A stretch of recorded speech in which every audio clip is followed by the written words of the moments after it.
Hello बच्चों, सुभागी देवी intermediate college के online class में आज मैं कक्षा 12 के बच्चों का स्वागत करता हूं। कक्षा 12 के बच्चे इतिहास विषय के अंतर्गत आज पढ़ेंगे पाठ 4 का। आज पढ़ेंगे पाठ 3 भाग 3। पाठ 4 का अर्थात अध्याय 4 का भाग 3 पढ़ेंगे। विचारक विश्वास और इमारतें सांस्कृतिक विकास। क्या पढ़ेंगे? विचारक विश्वास और इमारतें सांस्कृतिक विकास। अब इसके अंतर्गत आप लोग पढ़ेंगे बौद्ध धर्म।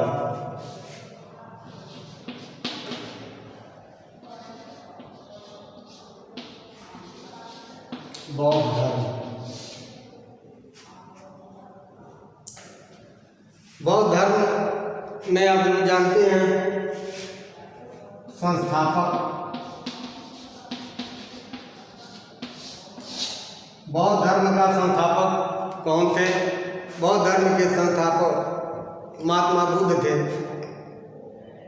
अब आता है महात्मा बुद्ध का जन्म कहाँ हुआ था, उनका जन्म कब हुआ था, कहाँ हुआ था, उनके माता पिता का नाम क्या है, उनके पत्नी और पुत्र का नाम क्या है, ये कैसे कौन सा उपदेश दिए थे, कहाँ उपदेश दिए थे और इनका मृत्यु कब हुई, ये सब पहले बौद्ध धर्म के अंतर्गत महात्मा बुद्ध का जीवन परिचय।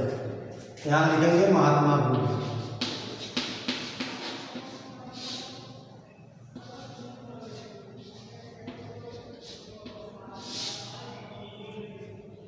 तो जन्म समझेंगे।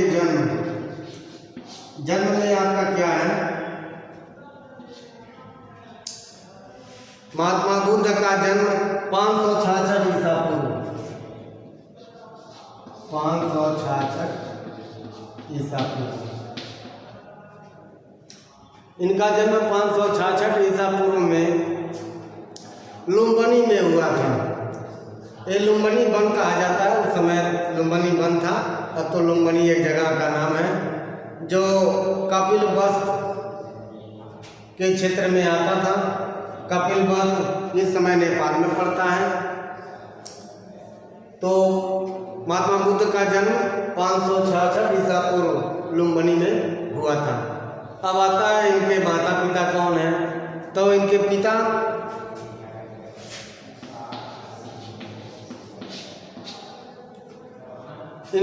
का नाम था शुद्धोदन। इनके पिता का नाम क्या था? शुद्धोदन था। ये शाक्य के राजा थे जो कपिलवस्तु के शासक थे। ये शाक्य नरेश थे और कपिलवस्तु के शासक थे। अब आता है इनकी माता का क्या नाम था?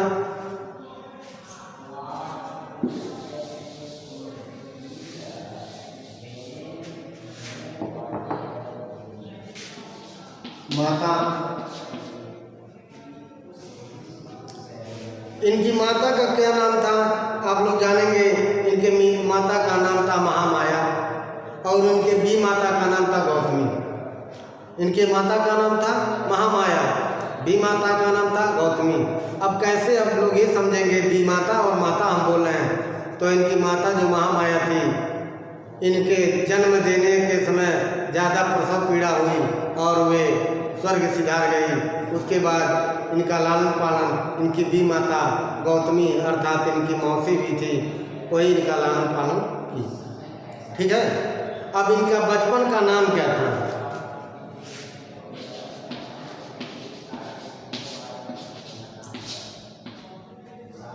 महात्मा बुद्ध के बचपन का नाम था सिद्धार्थ। बचपन का नाम क्या था? सिद्धार्थ था। और अब आता है इनकी पत्नी इनकी पहले ये बताएं इनका विवाह कब हुआ? इनका विवाह 16 वर्ष की अवस्था में हो गया था। इनके पत्नी का नाम था यशोधरा। क्या था? यशोधरा जो थी वे कोलीय वंश की राजकुमारी थी। यशोधरा कोली वंश की राजकुमारी थी,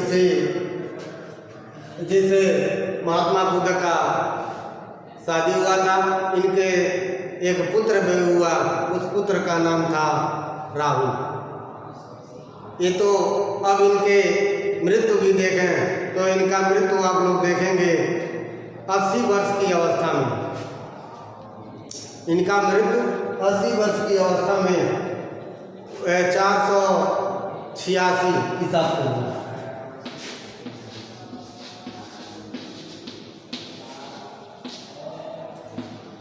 अस्सी वर्ष की अवस्था में हुआ था।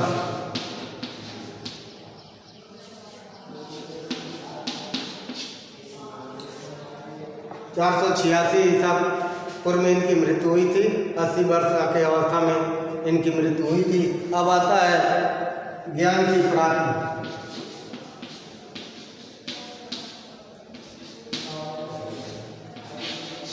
इन्हें ज्ञान की प्राप्ति कहाँ हुई थी? तो इन्हें ज्ञान की प्राप्ति बोध गया था, जो बिहार में पड़ता है। गया नामक स्थान था। एक पीपल के वृक्ष के नीचे इन हुआ था, और निरंजना नदी के किनारे, जो निरंजना नदी के किनारे थी। और ये उम्र था उस समय उम्र था इनका 35 वर्ष की अवस्था में इनको ज्ञान की प्राप्ति हुई थी। निरंजना नदी के किनारे बोध गया के पास। प्रथम उपदेश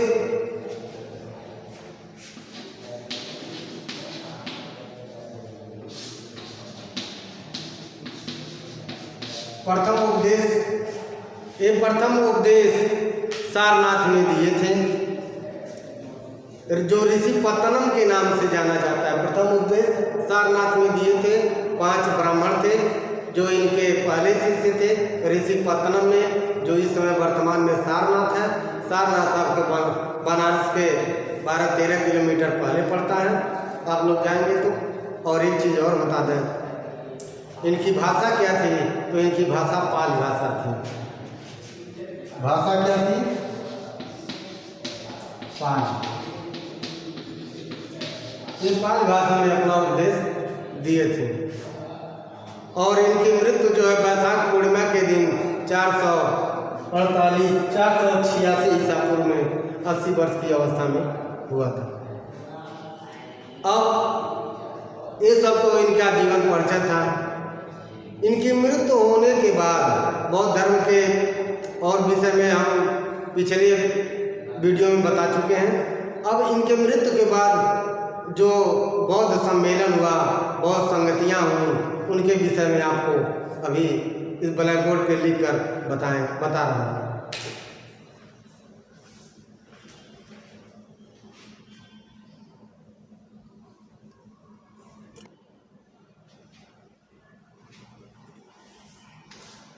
तो बच्चों, प्रमुख बौद्ध महासंगतियाँ बौद्ध धर्म में महात्मा बुद्ध के मृत्यु के बाद 5 महासंगतियाँ हुई।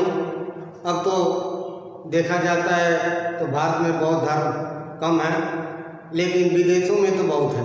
जो आपका नाम हम गिनाए थे, जावा है, सुमात्रा है, श्रीलंका है, भूटान है, म्यांमार है, चीन है, जापान है, ऐसे बताए थे। यहाँ सब बौद्ध धर्म के अनुयायी हैं। आज भी वहाँ बौद्ध धर्म विद्यमान है। तो आइए आप लोग देखते हैं प्रमुख बौद्ध महासंगतियाँ या सम्मेलन। संगतियाँ या सम्मेलन। प्रथम जो बौद्ध संगत हुई थी 483 ईसा पूर्व। कब हुआ था? 483 ईसा पूर्व सप्तपर्णी गुफा में हुआ था। इसके अध्यक्ष थे महाकश्यप। ये स्थान का नाम है सप्तपर्णी गुफा। ये अध्यक्ष थे महाकश्यप और संरक्षक कौन थे? अजातशत्रु। इसके संरक्षक कौन थे? अजातशत्रु, जो हर्यक वंश के थे। ये किस वंश के थे? हर्यक वंश में। और इस महासम्मेलन का उद्देश्य क्या था? बौद्ध धर्म के उपदेशों को संग्रहित करना। ये पहला बौद्ध जो सम्मेलन हुआ था, उसमें क्या था? इसका उद्देश्य क्या था? महात्मा बुद्ध के उपदेशों को एक संग्रह करना अर्थात एक ग्रंथ में संग्रहित करना। उस समय त्रिपिटक कहा जाता है। त्रिपिटक में ये इनके महात्मा बुद्ध के उपदेशों को संग्रहित किया गया, जिसमें पहला सुत्त पिटक में महात्मा बुद्ध के उपदेशों को संग्रहित किया गया। उसके बाद आता है विनय पिटक। विनय पिटक में आप लोग देखेंगे ये भिक्षुओं के, बौद्ध धर्म के जो भिक्षुए हैं उनके नियम कानून को उसमें दर्शाया गया। अभिधम्म पिटक में क्या है? अभिधम्म पिटक में आप लोग ये देखेंगे जब बुद्ध के संवादों को संकलन किया गया, अर्थात ये सब प्रथम बौद्ध सम्मेलन में हुआ। अब आता है द्वितीय बौद्ध सम्मेलन हुआ था 383 ईसा पूर्व। कब हुआ था? 383 ईसा पूर्व। कहाँ हुआ था? वैशाली में। और इसके अध्यक्ष कौन थे? सबकमीर। क्या थे? सबकमीर। ये कालाशोक जो संरक्षक थे, जो राजा थे उस समय जो करवाए थे, वे कौन थे? कालाशोक थे। ये शिशुनाग वंश के शासक थे। कालाशोक कौन था? शिशुनाग वंश का शासक था। इस सम्मेलन में बौद्ध भिक्षुओं का विभाजन हुआ था, यानी दो भागों में बटे थे, एक स्थविर एक महास्थविर, यानी दो भागों में बौद्ध भिक्षुओं को किया गया था, स्थविर और महास्थविर में। और आप लोग देखें तृतीय बौद्ध सम्मेलन 250 ईसा पूर्व। कब हुआ था? तृतीय बौद्ध सम्मेलन 250 ईसा पूर्व पाटलिपुत्र में, जिसे पटना कहा जाता है, आज वर्तमान में वो पटना के नाम से जाना जाता है। और इसके अध्यक्ष कौन थे? मोगलपुत्र। कौन अध्यक्ष थे? मोगलपुत्र। और संरक्षक कौन थे? सम्राट अशोक थे, जो मौर्य वंश के शासक थे। अब इस समय अभिधम्म पिटक में दार्शनिक सिद्धांतों को जोड़ा गया, यानी इस सम्मेलन में, तृतीय सम्मेलन में क्या हुआ? अभिधम्म पिटक में दार्शनिक जो बौद्ध धर्म के दर्शन थे उसको अभिधम्म पिटक में जोड़ा गया। अब आता है चतुर्थ बौद्ध सम्मेलन। चतुर्थ बौद्ध सम्मेलन को आप लोग देखेंगे 98 ईस्वी में, ईसा पूर्व नहीं है, 98 ईस्वी में हुआ था। और ये कहाँ हुआ था? कुंडलवन में, जो कश्मीर में पड़ता है। कुंडलवन कश्मीर में पड़ता है, यानी कुंडलवन में हुआ था। और इसके अध्यक्ष कौन थे? दो लोग थे, वसुमित्र और अश्वघोष। कौन थे? वसुमित्र और अश्वघोष। एक कनिष्क, उस कनिष्क के संरक्षण में हुआ था। कनिष्क किस वंश का शासक था? कुषाण वंश का। कनिष्क किस वंश का शासक था? कुषाण वंश का। और इसमें बौद्ध धर्म का विभाजन हो गया था। चौथे में बौद्ध धर्म का विभाजन हो गया था। एक था हीनयान और दूसरा था महायान। यानी इस चतुर्थ बौद्ध सम्मेलन में यानी बौद्ध धर्म का विभाजन किया गया। एक था हीनयान, दूसरा क्या था? महायान। अब आता है पांचवी बौद्ध सम्मेलन। आप लोग देखेंगे तो 7वीं शताब्दी या 7वीं सदी में हुआ था। ये कहाँ हुआ था? कन्नौज में हुआ था। इस समय इसके अध्यक्ष कौन बनाए गए थे? ह्वेन सांग, जो चीनी यात्री था, ह्वेन सांग इसका अध्यक्ष बनाया गया था। और हर्षवर्धन इसके संरक्षक कौन थे? हर्षवर्धन थे, जो हर्यक नहीं, जो पुष्यभूत वंश के थे। इसमें क्या हुआ था? इसमें महायान जो मत था उस पर विशेष बल दिया गया था। जो हीनयान महायान बताए हैं, उस महायान जो बौद्ध धर्म का जो दूसरा भाग था महायान, उस पर उसकी महत्ता को इस 5वीं बौद्ध सम्मेलन में उसकी महत्ता को बताया गया। अब आप लोगों को बताते हैं